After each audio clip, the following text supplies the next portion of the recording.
Ben, can you explain why we're here in the city at Aviva? Yeah, well, Aviva kindly opened up their facilities and expertise to welcome the players in from 3 clubs in London to experience a mini assessment day, finding out more about Aviva, but specifically finding out more about careers in the city in general. Through the player development programme run by the RPA, my role as a player development manager is to deliver the programme, and it's through the partnership we've got with Aviva that we've looked to take our partnership to the next step, and certainly the player development programme has been the natural progression in that. The purpose of this event is kind of a pilot to really understand, could we take the relationship with the RPO to a different level? So at the moment it's very focused on sponsorship, as you know, and all that great stuff. But actually, could there be a source of candidates, yourselves, that once you've finished with your rugby career, you could look at roles within an organisation like Aviva?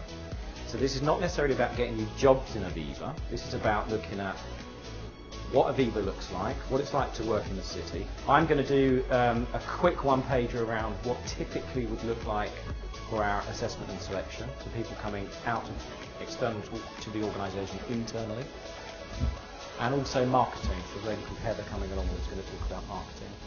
And then we're going to go through, myself and Rachel, we're going to take you off one-to-one to go through your Realise 2 reports, which I think we've got all of yours now. And that's kind of a conversation to say, this is what you're good at, this is what you could be good at, this is something you might be alerted to in terms of weakness. Just looking at these strengths which come through for you, and as I was saying, the strategic awareness I think would really come through in the roles that you've been looking at doing. And then other areas here, like your judgment, is going to really help you in your job search, actually. Out of interest, will any of these actually inhabit what I want to do? Let's have a look. Can I have that outside? Yeah, of work absolutely. as such? Yeah, definitely. So Rachel, can you just explain a bit about the programme, what it's called and what the basis Yes, is? certainly. This is a programme that we run in conjunction with CAP, and it's about the strengths management approach, and helps people to understand where their strengths are and what they can learn from that and how they can help develop themselves and their performance in that. And how have you assessed Rod so far? Well, I haven't assessed Rod. Rod's assessed himself through the Realise 2 profiling system, and what that's done is given him a really great amount of information about his strengths, some of the things that he can focus on over the next few months as he's looking for new career changes. The thing that came through for me is I was able to get a perspective on, we discussed where I want to head, and then she could say, these are, from a corporate perspective, these are the points you want to focus on. So for me that was probably the most important part. You all know what it's like to live in the burbs, effectively. What's your perception of life in the city? Long lunches. In this area, we generate 20% of the UK's GDP. That's a huge amount. Out of the Fortune 500 companies, 75% of them have offices in this square mile. The top 2 figures are 2 million people descend on the City of London between the hours of 7 and 9 in the morning.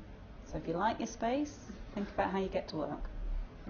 I suppose some of the concerns we all talked about was the difficulty of commuting up to town, possibly the rush, money nature of the city itself, and possibly the working in a large company, how impersonal possibly it might be, because there's so many employees as opposed to what we're used to at the moment. You get very much a fair bit of individual attention at your current employment, and I think a lot of those things have been dispelled to a certain extent, particularly at Aviva as a company. They present themselves in quite an attractive manner, and I think a lot of those concerns have been allayed.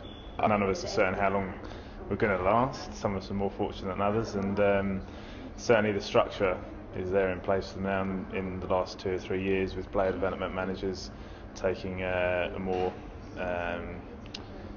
in-depth role with just having 2 clubs to look after. I think the opportunity for these young guys to put themselves in a good position to get a decent job that they want to do after rugby is really good. I've been out injured for a while, so same with Sam, and even though I'm back playing now, it's really made me think about stuff outside of rugby, looking at opportunities, after sport. Just develop yourself more outside of, the environment that we're currently comfortable in now. Try and stretch yourself so that when we do stop playing, it is something we can go into if you like.